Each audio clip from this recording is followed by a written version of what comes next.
할렐루야. 한 주간이 또 새롭게 시작되어졌습니다. 이 한 주간도 하나님의 능력 가운데 머무는 귀한 날 되길 바랍니다. 오늘 함께 읽을 말씀은 누가복음 5장 17절에서 26절까지입니다. 하루는 가르치실 때에 갈릴레의 각 마을과 유대와 예루살렘에서 온 바리새인과 율법 교사들이 앉았는데 병을 고치는 주의 능력이 예수와 함께 하더라. 한 중풍병자를 사람들이 침상에 메고 와서 예수 앞에 들여놓고자 하였으나 무리 때문에 메고 들어갈 길을 얻지 못한지라. 지붕에 올라가 기와를 벗기고 병자를 침상째 무리 가운데로 예수 앞에 달아 내리니 예수께서 그들의 믿음을 보시고 이르시되 이 사람아 내 죄사함을 받았느니라 하시니 서기관과 바리새인들이 생각하여 이르되 이 신성 모독하는 자가 누구냐? 오직 하나님 외에 누가 능히 죄를 사하겠느냐? 예수께서 그 생각을 아시고 대답하여 이르시되 너희 마음에 무슨 생각을 하느냐? 내 죄 사함을 받았느니라 하는 말과 일어나 걸어가라 하는 말이 어느 것이 쉽겠느냐?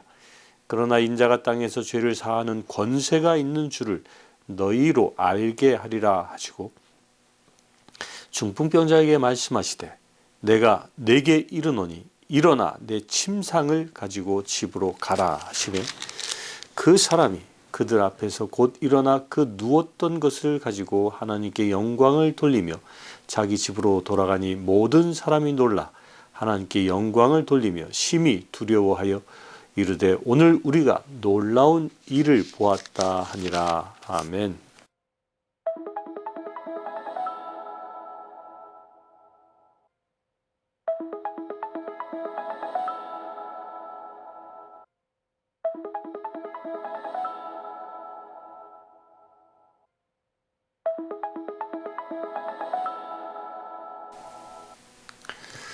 (2007년 8월) 중순경으로 저는 기억합니다. 그때 제가 상주에서 사역을 하고 있었습니다. 그날은 상주 지역 목사님들과 점심 식사를 같이 할 수 있는 날이었는데요. 점심 식사를 거의 끝날 때쯤 됐을 때 한 목사님이 이런 제안합니다. 목사님들, 우리 오늘은 좀 볼링 치면서 서로 한번 친교 시간을 가졌으면 좋겠다고. 그러니까 다들 좋다고. 그동안 한 번도 같이 이렇게 노는 시간을 갖지 못했는데 오늘은 한번 그렇게 보냈으면 좋겠다. 이제 서로 동의해서 볼링장을 이제 찾아갔습니다. 볼링 저는 그때 당시만 해도 잡아본 지 한 10여 년 전에 쳐보고 10여 년 만에 처음으로 볼링공을 잡았는데요. 나름대로 이제 들뜬 마음을 가지고 볼링장에 들어가서 볼링공을 제 차례가 돼서 잡았습니다. 그래서 그 볼링공을 가지고 힘차게 탁 던졌는데 이게 웬일입니까? 볼링공이 플로어를 따라 쭉 가는 게 아니라 오른쪽 또랑으로 쭉 빠져서 떼굴떼굴떼굴 굴러가 버리고 마는 겁니다. 그리고 더 이상한 건 볼링을 칠 때 제 꿇었던 이 오른쪽 무릎이 일어설 수가 없는 겁니다. 푹 주저앉아 버리고 마는 겁니다. 이게 왜 그러지? 그리고 이제 다시 리턴 공을 잡아서 두 번째 샷을 했는데 똑같은 겁니다. 그러니까 빵점 처리되고 다른 사람 순서가 됐습니다.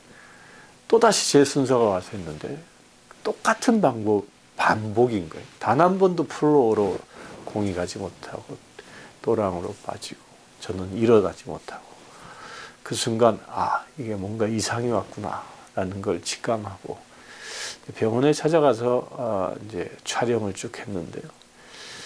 그때 이제 나온 진단이 뭐였냐면 제 이 중추신경의 뒤통수 쪽에 중추신경에 뇌경색이 진행되고 있다는 진단을 받았습니다.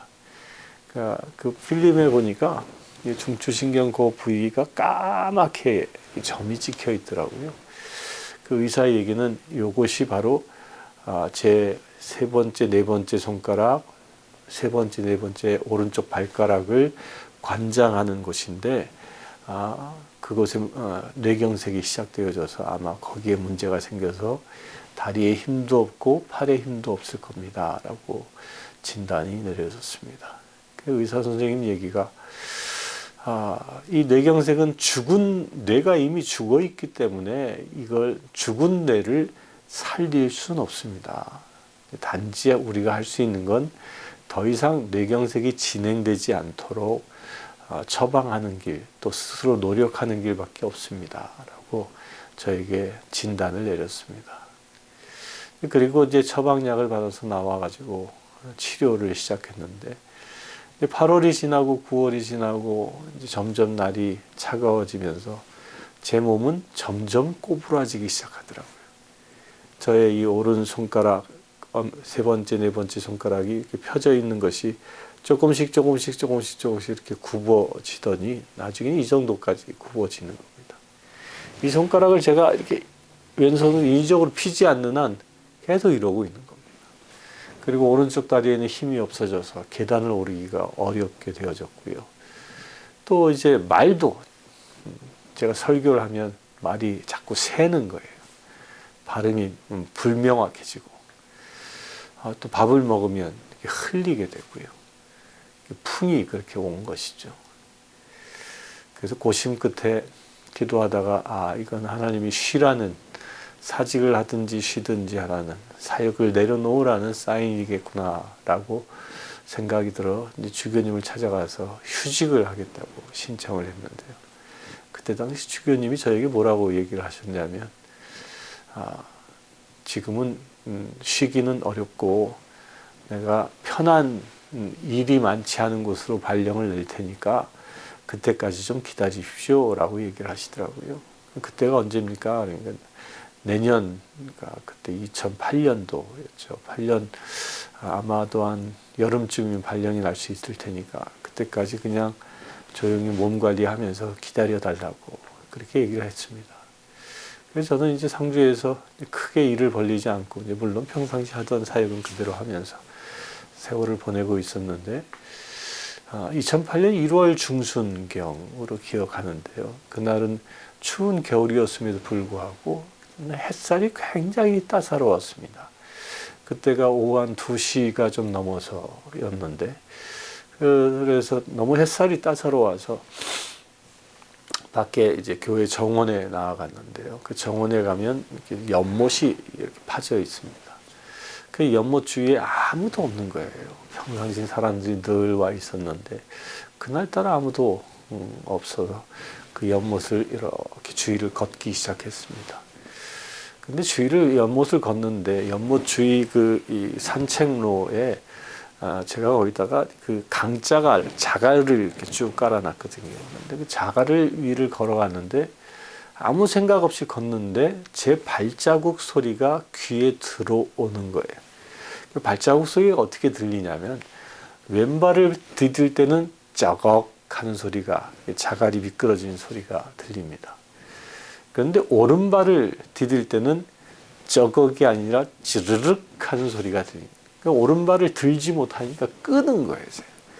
앞꿈치에 자갈이 끌리면서 쩌르륵 하는 소리가 들리는 거죠. 두 발자국의 소리가 다르게 들려지는 겁니다. 연못을 그때 한 반바퀴쯤 돌았습니다. 뭐 크지도 않은 작은 연못이었는데. 근데 그 쩌르륵 소리가 제 가슴을 탁 때리는데 저에게 어떻게 들렸냐면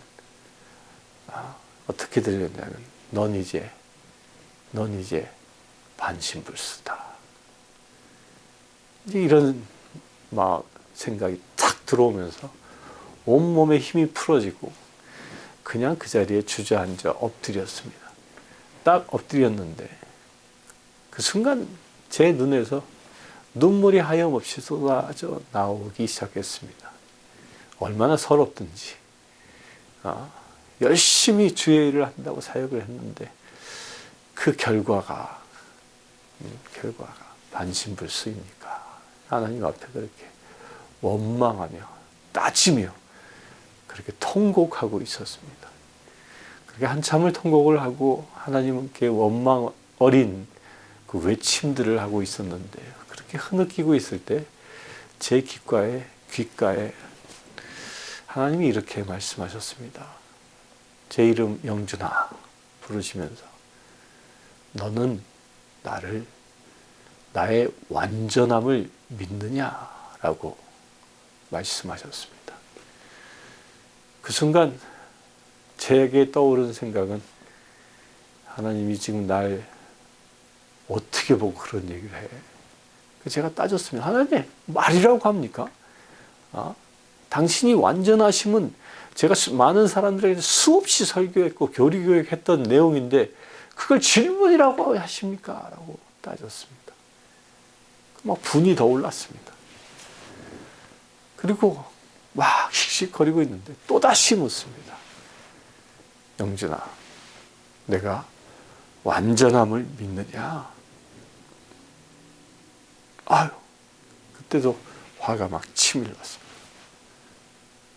그 삐져서 이젠 따지지도 않고 씩씩거리고만 있었습니다. 그리고 있는데 세 번째 똑같이 영준아, 내가 완전함을 믿느냐? 그 순간 이 아둔한 종이 딱 깨달았습니다. 아, 그렇군요. 하나님이 완전하신데 나는 지금 풍이 걸려 반신불수가 되었다라고 좌절하고 있었군요. 그리고 회개하기 시작했습니다. 그때는 억울함의 눈물이 아니라 정말 통회함의 눈물이었습니다. 하나님의 완전함을 믿지 못한 것 자체가 내겐 죄였기 때문입니다. 그 죄에 대한 회개를 하는 순간 어느 정도 시간이 흘렀을까요? 하나님이 저에게 말씀하십니다. 일어나라. 그 말씀이 떨어진 순간 제 오른다리가 무릎을 꿇게 되어졌고 이 오른다리의 힘으로 벌떡 일어나게 됐습니다. 그 이후로 한순간에 굽어있던 손가락이 펴졌고 힘이 빠졌던 다리에 힘이 생겼고 차가워졌던 이 오른쪽 뺨이 온기가 돌아오게 되어졌습니다. 오늘 읽은 중풍병자의 이야기와 저의 이 간증과 너무 닮지 않았습니까? 중풍병자를 사람들이 지붕을 뚫고 내렸을 때 예수님이 뭐라고 하십니까? 이 사람아, 내 죄사함을 받았느니라. 예수님 앞에 나아가기만 하면 내가 치유되어질 수 있다라는 그 믿음은 하나님이 완전하시다라는 그 완전하신 하나님의 아들이 당신이시라는 그 고백이 들것에 실려 내려오는 광경에서 보여졌던 것입니다. 그래서 예수님은 그의 죄를 사하시는 사건을 놀라운 축복을 해주셨고 그리고 이어서 뭐라고 얘기하십니까? 내가 내게 이르노니 일어나 내 침상을 가지고 집으로 가라라고 말씀하십니다. 사랑하는 성도 여러분, 어쩌면 우리가 병마에 시달리는 이유는 하나님의 완전하심을 믿지 못하기 때문일 수도 있습니다. 오늘 한번 그걸 묵상해 봅시다. 여러분들 괴롭히는 어떤 병이 있다면 내가 완전하신 하나님을 의지하기보다는 어떤 다른 것을 더 의지하고 있지 않은지 한번 살펴봅시다. 그래요. 여러분들 모두를 다 이 침상에 내려온 그 중풍병자처럼 여러분들의 모든 아픔과 병마들을 주님 앞에 내려놓읍시다. 그렇다면 저를 치유하신 완전하신 하나님께서 이 시간 예배하는 여러분들을, 예배하는 당신을 주께서 치유하시고 주께서 죄를 용서하시고 다시 일으켜 세워주실 줄 믿습니다. 잠시 기도하겠습니다. 주 아버지 하나님, 중풍병자의 죄를 용서하시고 일어나 가라 말씀하신 것처럼 우리의 모든 병마의 묶임들, 그것을 일으키게 하였던 우리의 모든 죄를 이 시간 예수님의 보혈로 씻어 주시옵소서.